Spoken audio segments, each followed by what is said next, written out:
Lamentablemente, la anemia se ha visto en este último año, en el año 2023, que ha incrementado, sobre todo en las zonas costas, digamos, ¿no?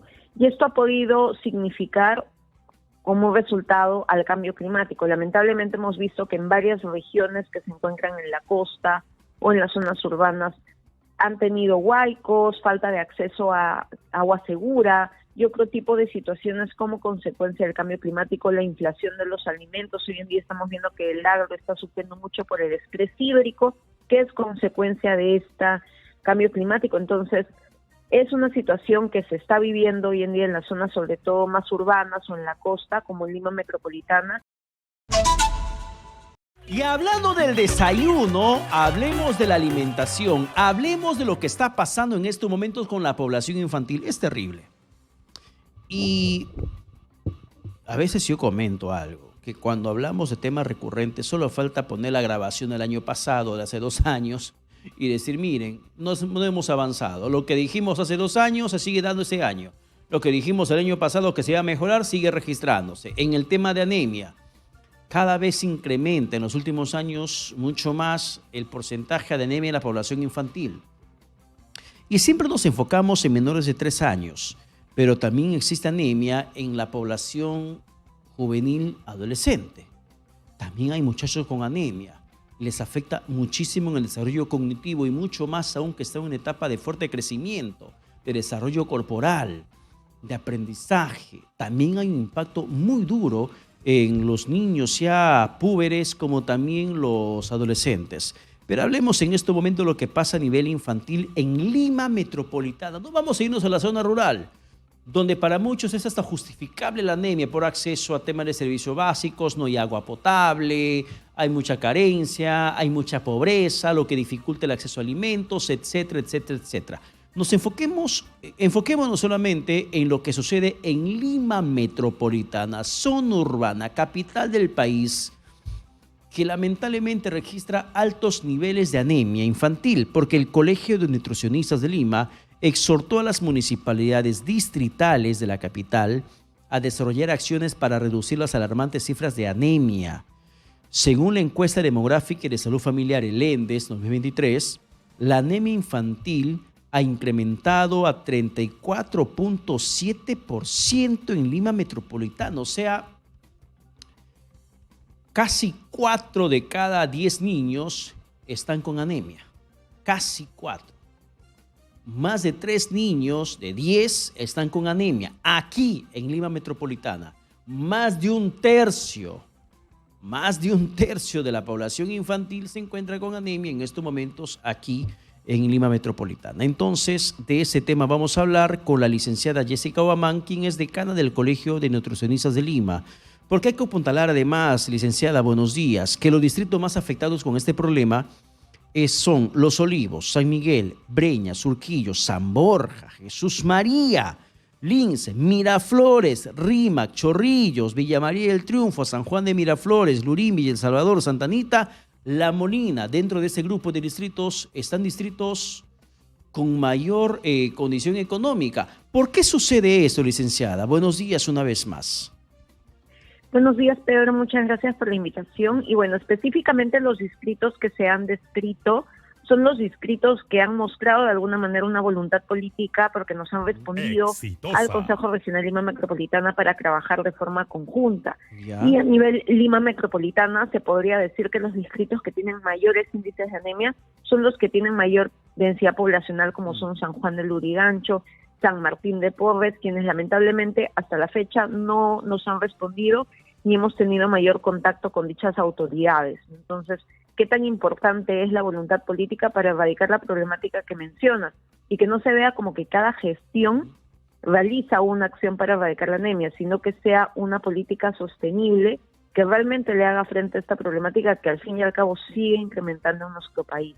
Claro, pero de políticas públicas podemos hablar muchísimos. Por ejemplo, el último que se conoce, que es Niños de Hierro, Corazón de Hierro, ya lo ponen tanto hierro que los programas, aunque lo cambien de nombre, no vemos que surte el efecto esperado. ¿Por qué no sucede ello? ¿Qué pasa? Que aunque exista un lineamiento general del gobierno nacional para que los subgobiernos se alineen y trabajen, no vemos el resultado esperado. Sí, totalmente de acuerdo. Hoy en día existe y se ha aprobado en este año el Plan Multisectorial para la Prevención y el Tratamiento de la Anemia Materno-Infantil. Este plan tiene la meta, digamos, de llegar a por lo menos el 37% de anemia al año 2030. Pero recordemos que hace algunos años la meta era bajar al 19% la anemia.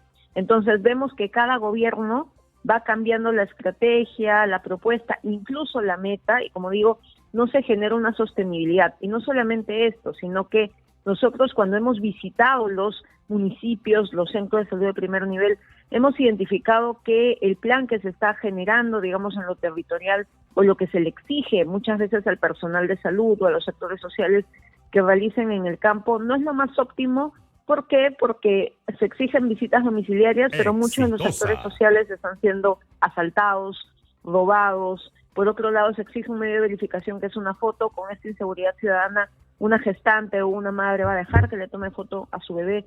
Seguramente no, y estamos encontrando varias falencias, y esto puede suceder porque la autoridad máxima que genera este tipo de planes, que es básicamente el Ministerio de Salud, el que lidera el plan para la erradicación de la anemia en nuestro país, debería estar en el campo viendo si realmente los planes, los compromisos, etcétera, que se generan funcionan y si realmente se puede ejecutar a nivel territorial y se puede tener resultados, porque al fin y al cabo de ese plan, de ese gran plan que en el escritorio se puede generar por parte de ministerios, autoridades técnicos, va a depender justamente que disminuyan estas cifras.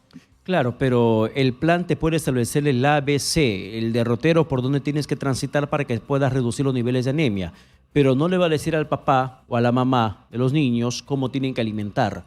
Allí, por ejemplo, ¿qué rol cumple la comunicación? Porque puede llevarle un control del niño sano a su criatura, le puede dar el suministro, los multimicronutrientes o los consejos, las pautas, enseñar a preparar la sangrecita, la papilla, el cómo tiene que alimentar. Pero ¿quién controla lo que pasa en casa? Y como no se puede controlar lo que pasa en casa, entonces hay un nivel de comunicación que se tiene que apuntalar. ¿Cómo tendría que llegar este mensaje nutricional a las personas responsables de la crianza y alimentación de los niños afectados con este tema de anemia? Sí, totalmente de acuerdo. 2 puntos acá. Inicialmente, que se pueda promover la participación de profesionales que puedan difundir educación alimentaria para poder prevenir la anemia con alimentos. Y ahí estamos los nutricionistas, ¿no? Lamentablemente hemos encontrado que en varios centros de salud de primer nivel no existen nutricionistas, no abren plazas para nutricionistas. Por ejemplo, en Villa El Salvador, de los 18 centros o puestos de salud que se tienen, solo uno tiene nutricionista. Entonces, ¿cómo podemos difundir educación alimentaria si no hay colegas presentes en los diferentes establecimientos para que orienten a la madre o el padre al respecto? Y por otro lado, la parte comunicacional más macro a cargo de el Ministerio de Salud. Hace muchos años veíamos en la televisión, en medios, digamos, de comunicación tradicionales, en la radio, mensajes claves sobre a partir de qué edad se inicia la alimentación, qué alimentos, qué cantidad se debería dar para erradicar la anemia, etcétera.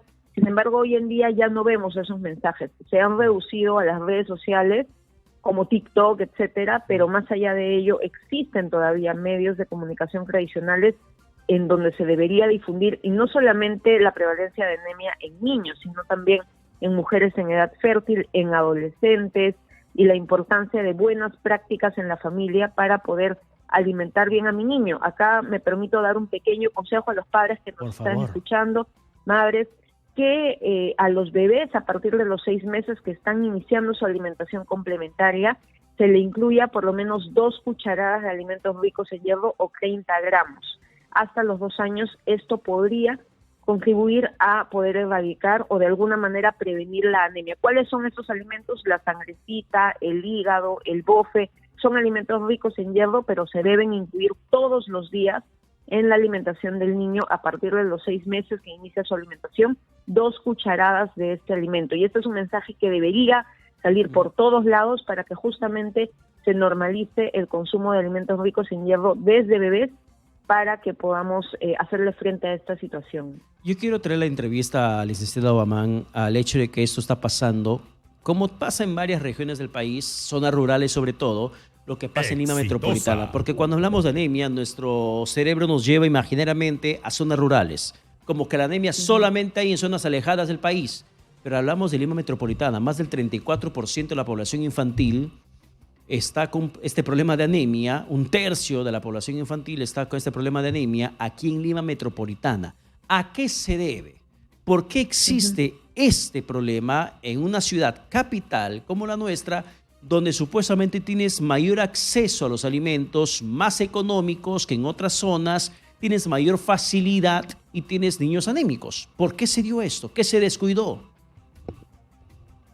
Sí, lamentablemente la anemia se ha visto en este último año, en el año 2023, que ha incrementado sobre todo en las zonas costas, digamos, ¿no? Y esto ha podido significar como resultado al cambio climático. Lamentablemente hemos visto que en varias regiones que se encuentran en la costa o en las zonas urbanas han tenido huaicos, falta de acceso a agua segura y otro tipo de situaciones como consecuencia del cambio climático, la inflación de los alimentos. Hoy en día estamos viendo que el agro está sufriendo mucho por el estrés hídrico, que es consecuencia de este cambio climático. Entonces, es una situación que se está viviendo hoy en día en las zonas sobre todo más urbanas o en la costa, como en Lima metropolitana, y se puede evidenciar que incluso en las regiones que han sufrido este tipo de situaciones también ha incrementado la anemia, es decir, no solamente en la región natural o el área de residencia de la población, como digo, la zona urbana, sino también en la misma región, como en Lima metropolitana ha incrementado también la anemia. Entonces, es una situación que se ve que va a incrementar porque el estrés hídrico no se va a ir, es decir, los desastres naturales van a generar la falta de acceso a agua segura y si la población no toma agua segura, también podría generar desde anemia, digamos, porque hay una malnutrición del niño que se puede dar, además parasitosis también o etcétera, ¿no? Y recordemos algo, la anemia es un mal democrático, se le llama, es decir, le puede dar a cualquier persona de cualquier estrato socioeconómico, de cualquier área de residencia y de cualquier edad también, es decir, podría presentarse en diferentes grupos etarios, en diferentes personas, y también es silencioso, porque a veces no nos damos cuenta que este mal se está desarrollando en un niño y hay que determinarlo a través de un examen de hemoglobina, un dosaje de hemoglobina que se hace en cualquier centro de salud de primer nivel, pero recordemos esto puede pasarle a cualquiera y sobre todo por las condiciones en las cuales podría estar nuestro país, no solamente es la alimenticia, sino también ligado al acceso a servicios básicos, ligado también a la educación alimentaria y etcétera.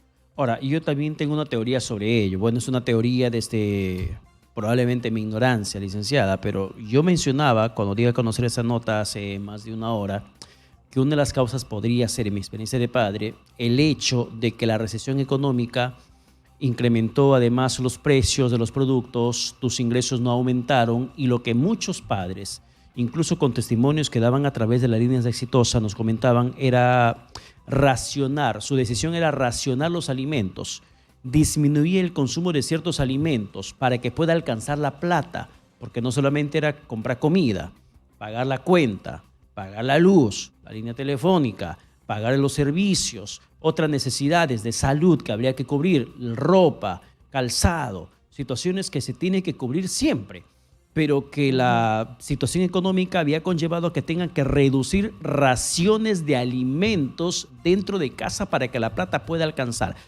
Si llegamos a ese extremo, como muchas familias probablemente estén llegando, estén viviendo en esos tiempos, licenciada, ¿qué alimentos no podrían jamás quitarse para garantizar una correcta alimentación? Quizá no en la cantidad que nos acostumbramos siempre a comer cuando no había recesión, pero ¿qué alimentos no podemos ni por A ni por B, bajo ningún motivo, retirar del consumo diario en casa?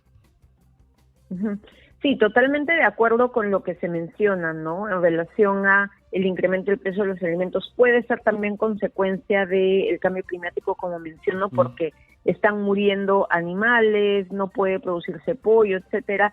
Y el alimento que sí o sí no puede faltar en la mesa es el alimento que aporta proteínas de origen animal, digamos, de preferencia, ¿no? ¿Por qué? Porque son las proteínas que mejor se absorben en el cuerpo, pero estos alimentos también están desde incrementando su precio hasta siendo menos, digamos, o están menos presentes en la mesa o en el plato de la persona, porque también están más caros. En este caso, esta semana, por ejemplo, se ha visto una baja en el pollo, pero de por sí la mayoría de alimentos ha incrementado o ha tenido una inflación del 15%, y la canasta básica familiar en nuestro país también ha incrementado de precio. De los 110 productos que se podría incluir en esta canasta básica, 100 han incrementado de precio. Entonces, esto también ha podido generar lo que se menciona, no solamente la anemia, sino también por otro lado hemos visto que así sea en porcentajes muy pequeños, pero la desnutrición crónica también ha incrementado en regiones de la costa, regiones que están en el área urbana, en población que vive en el área urbana y también en Lima metropolitana, ¿no? Entonces, toda esta situación se ha podido deber también a una falta de acceso a alimentos nutritivos, y hay que priorizar la proteína. Exitosa. Hoy en día se debe priorizar esta, por lo menos en el plato de nuestros niños. ¿Por qué? Porque es lo que hemos visto, por ejemplo, en pandemia veíamos que el padre dejaba de comer para darle a su niño, o comía interdiario para que su niño pueda comer todos los días. Es decir, ese tipo de hábitos, digamos, se han estado generando desde pandemia. No permitamos que esto siga pasando. ¿Por qué? Porque eso significaría que la población está en una situación de inseguridad alimentaria y va a terminar afectando a toda la familia. Y si la persona no consume una alimentación adecuada en proteínas, puede no solamente disminuir a nivel nutricional, sino también su sistema inmune. Y ahí vienen enfermedades infecciosas como la tuberculosis o etcétera, que podrían afectar también a las personas y que tenemos vigente también en nuestra población. Bien, licenciada Obama, muchas gracias por la comunicación alcanzada. ¿Qué consejo, qué recomendación podría dar en estos momentos a los padres preocupados por la situación de anemia que se registra en la capital, como también dentro del país? Sí, vuelvo a mencionar el consejo que había dado hace un ratito, por si acaso algún padre recién se está conectando. A los niños, a partir de los 6 meses de edad, se le inicia la alimentación complementaria, ¿no? Durante los 6 primeros meses ha tenido lactancia materna exclusiva, a partir de los 6 meses inicia la alimentación. Poco a poco va como un purecito, etcétera. Sin embargo, es a partir de los 6 meses que se le incluye en su alimentación o 30 gramos o 2 cucharadas de alimentos ricos en hierro. ¿Cuáles son? Sangrecita, hígado, bofe, y estos tienen que ser brindados todos los días. Ideal no incluir ni el azúcar ni la sal en este tipo de preparaciones para que el niño se acostumbre al sabor del alimento y más adelante lo siga aceptando. Y es necesario poder considerar también que estos mensajes se puedan brindar a todas las familias, porque a veces se nos piensa que el bebé tome sopa, etcétera. No, hay que procurar que el bebé consuma alimentos ricos en proteínas. Exitosa. Y por otro lado vitaminas y minerales, que también se le incluye, algunas verduras, etcétera, a partir de los 6 meses, para procurar que mi niño crezca sano y evite este tipo de problemáticas. La anemia y la desnutrición afectan al desarrollo cerebral y tienen un daño cerebral irreversible. Entonces hay que procurar alimentar bien a nuestros niños para que tengan un desarrollo saludable. Muchísimas gracias por estar con nosotros. Muchas gracias, Pedro, por la invitación. Bien, ha sido la licenciada Jessica Obamán, decana del Colegio de Nutricionistas de Lima, conversando aquí en Exitosa.